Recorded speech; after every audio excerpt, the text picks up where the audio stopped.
Good evening. तर चला आज मराठीत व्हॉइस ओव्हर करूया. खूप दिवसानंतर मस्तपैकी सकाळी व्लॉग केला. जिमलाच गेले. जिमवरून आल्यानंतर पटकन आंघोळ करून फ्रेश झाले, आवरलं, मस्तपैकी मेकअप केला आणि ऑलरेडी इतका लेट झाला होता ना मला. माझी बॅगसुद्धा मी पॅक केली नव्हती अजून. मग पटकन आवरलं, बॅग पॅक केली आणि निघाले आपल्या डेली रुटीनसाठी. पण इतका कंटाळा आल्यानंतर मी व्लॉगच केला नाही. पण घरी आल्यानंतर आम्हाला मस्तपैकी संध्याकाळी कामासाठी बाहेर जायचं होतं.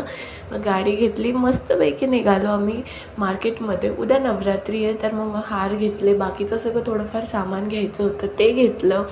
ते घेतल्यानंतर संध्याकाळी घरी जेवायला मस्त भात केला होता.